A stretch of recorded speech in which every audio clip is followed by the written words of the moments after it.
Hello, Algebra 1 students. This is video number 1 for lesson 11.1. In your student journal, I'm going to have you not start on this page. I'm going to have you turn to page 330. So that is all of your vocab and note taking. And I'm going to tell you, there's a lot of it. So what I would like you to do is to first not write, just watch and listen, and then pause the video and then write. So here is your vocab. So I want to start out just describing what chapter 11 and 11.1 are about. So we're going to be talking about what we call data sets. So you can think of them as a list of numbers. So I wrote a data set here, and these represent test grades. So this is something you can easily relate to. So the data set is this collection of test grades. There are 7 items in this data set. 1, 2, 3, 4, 5, 6, 7. So 7 data items. So I say my N. N is the number of items in my data set. So my N is 7. So when you have a big list of numbers, typically bigger than this. So picture, I am a teacher at West Ottawa. I teach Algebra 1. I want to look at the Chapter 9 test. I want to take all the test scores from every section of Algebra 1, and I want to gather them all together. So that would be a big list. That would be a list of about 500 test scores. And then I want to do some analysis on it. So what we're going to learn in 11.1 and also later on in the chapter is how to take a list of a lot of numbers. We're not going to look at any that are 500, but we're going to look at some list of smaller numbers and see how you can figure out, say, for my example, what is the average test scores? How many students were close to the average? How many students were far from the average? Information like that is helpful when you have a large data set. So first vocab is measure of center. So that just tells you where is basically the center or the middle of your data, if you want to think about it that way, or I would think about it as the average test score. Lots of times when we give a test, the students want to know what was the average. They want to know how much they vary from the average. If they got a 90 and the average was an 80, they feel pretty good. If the average was an 80 and they got a 50, they know they were pretty far from the average, that most of the students did better than them. So think of the center as roughly the average.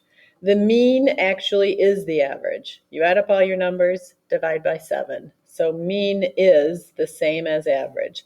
Sum of the data set divided by the number of data, I'm going to say data items. So in my example, it would be 7. The median is when, if I took these test scores and I put them in order from smallest to biggest, which I guess right now they are in order from smallest to biggest. So the median would be the middle. So I would just go and find the number in the middle. So the median would be 89. Sometimes if you have an even number, there won't be an exact middle. So then you'll take the 2 middle numbers, add them together and divide by 2. So median you can think is the middle. Mode is the value that occurs the most often. So most often, MO. So that's how you can remember what mode is. So for this, what score occurs the most often? Well, that would be 89, because 89 occurs twice. An outlier is a data value that is much greater or smaller than the other values. So I didn't put an outlier in here, but say there was a student who got a 15. That would be an outlier.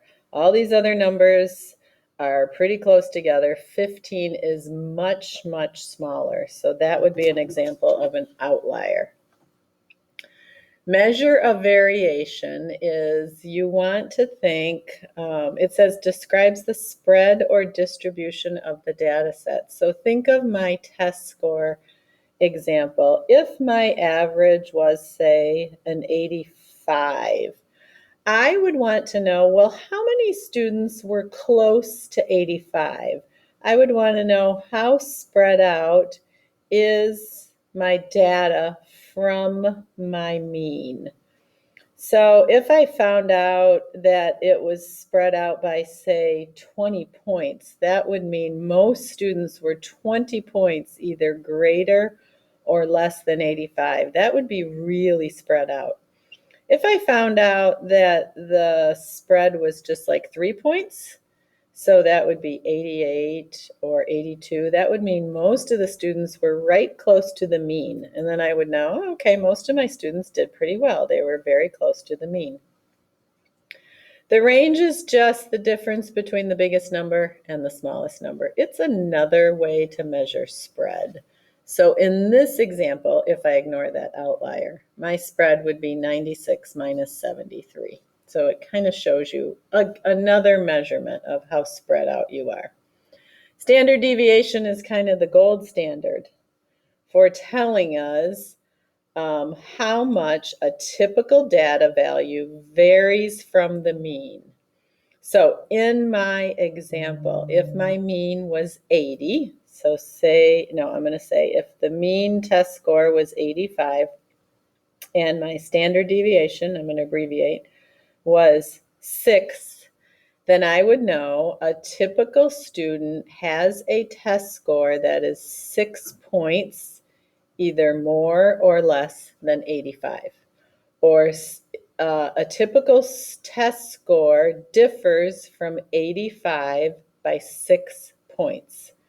So standard deviation tells you how much your data varies from the mean. Differs or varies from the mean. That's what you want to remember for standard deviation. Differs from the mean. Okay, now is the time when you should pause the video, start filling in all of these definitions, and then pause the video again and fill in those definitions. And we are going to start an example. I want to get through one example, at least in the first set of notes. On the next page, 331, this is pretty important, so I just want you to put a star, draw some attention to this. Are our steps for finding our standard deviation. This looks really crazy. Don't worry, it's not crazy. The X just means each data item. So for example, in my example that I used before, X would be each test grade. X bar, that's what we call this, the X with the little line over the top, that is your mean. So in my example, it was 85. So these are the steps we're going to use to find the standard deviation. We will get to these in a minute, but I want you to know where to find them. Turn the page again to page 332, and let's start looking at our first few examples. I'm going to rewrite, so I'm going to switch over to this copy. Okay, so page 332, example 1. So in this example, they're asking me to find mean, median, and mode. All right, so mean is, what did we say that mean was? Oh, I'm going to flip back. Sorry, guys. This is also some more detailed definitions of mean, median, and mode. So mean is where we add up all the numbers and divide by how many numbers we have. Median is the middle. Mode is the one that occurs the most often. Okay, back to this example. So if I am finding the mean for this, what I want to do is add up all these numbers. 2 plus 5 plus 16 plus 2 plus 2 plus 7 plus 3 plus 4 plus 4, and divide by n, or how many numbers in my list. 1, 2, 3, 4, 5, 6, 7, 8, 9. So I have 9 data items, so my n is 9. So this would be divided by 9. If you added all these up, which I already did, you get 45 divided by 9. 45 divided by 9 is 5. So let's put our answers up here. Mean equals 5 for this data set, okay? Median is the middle. So to find median, the first thing I have to do is put all of my numbers in order from least to greatest. So you just want to go down your list and put the smallest one first. Looks like 2 is the smallest, and I have 3 2s. Then I have 1 3, 2 4s, a 5, a 7, and a 16. Believe it or not, this can be tricky, putting these in order. I always go back and check and make sure I have 9. 1, 2, 3, 4, 5, 6, 7, 8, 9. So then I know I didn't miss one. Okay, now median is the middle. So start from the outside and find the middle. So I do this. I just keep going and going, and there is my middle. That is my median. So median equals 4. Because I had odd number, 9 terms, I'm going to be able to find an exact median. I just want to show you real quick. Say you had an even number. When you got to the middle, it would be 2 numbers. So I would add them up and divide by 2. Okay, so mean, median. Mode is the value that occurs the most often. Mode is also easy to find once they're in order. So you can very clearly see that 2 occurs 3 times. So that is the data item that occurs the most often. So mean, median, and mode, 5, 4, and 2. Then it says determine which measure, our measures are mean, median, and mode, best represents the data.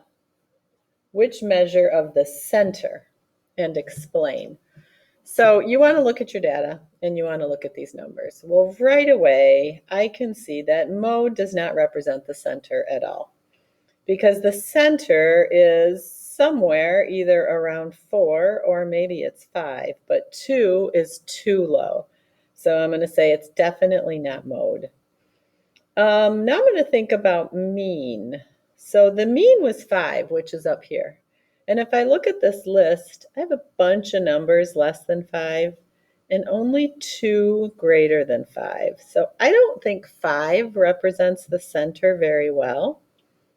In this case, I think 4 is the best measure or best represents where the center of my data is. So we want to say median best represents the center. Now you'll see I'm writing a lot of words. This chapter is going to be a little different than our previous chapters. This is what your answers are going to look like. Sentences, describing. So get used to writing. Don't think, oh, I'm in math, I don't have to write sentences. These are what your answers are going to need to look like on your homework, on your quizzes, on your tests. Now, it also says explain. So I said, I think median is the best. I have to explain why. So I'm going to say mode equals 2 is lower than most values. And mean, which equals 5, is higher than most values. I should say, I'm going to change that, is greater than most values. Again, these are the kinds of answers you're going to need to provide. Let's look at this one more. This next question is pretty quick, so we'll look at this one, and then standard deviation I'll do in a separate video. So this says the table shows masses of 8 gorillas. Identify an outlier. So remember, an outlier is a number that's a lot bigger or a lot smaller than all the other values. Well, if you look at all these values, they're right around 160, except for that one. That is my outlier. 44 is my outlier. Then it says, how does the outlier affect the mean, median, and mode? Well, remember, to find mean, we add up all these numbers, and then we divide by 1, 2, 3, 4, 5, 6, 7, 8.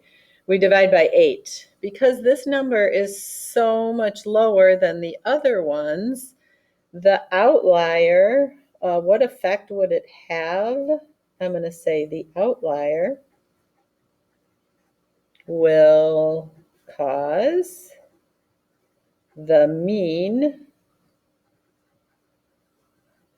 and I think also the median. If you think about, if I put them in order and I find the middle, this really low number is going to make my mean and my median, I'm going to say too low, because this number is so much less than the other numbers. If you think about mode, which number occurs the most often, that's 160. The outlier does not affect the mode. The outlier will not affect the mode. Okay, so make sure you're putting these nice complete sentences in your notes. And then it says, describe one possible explanation for the outlier. Why would there be all these masses of these gorillas that are 160 and one that's 44? So one thing that I thought of is maybe the 44 is a baby. Or, so that's one, we're going to put 2. Or maybe 44 is a measurement error. Oftentimes when we're analyzing data sets, when we have an outlier, we ignore it for all of these reasons, because it doesn't fit, it affects our analysis of the mean, and it could actually be a mistake. Okay, that is going to be the end of this video. There will be another video for 11.1 though.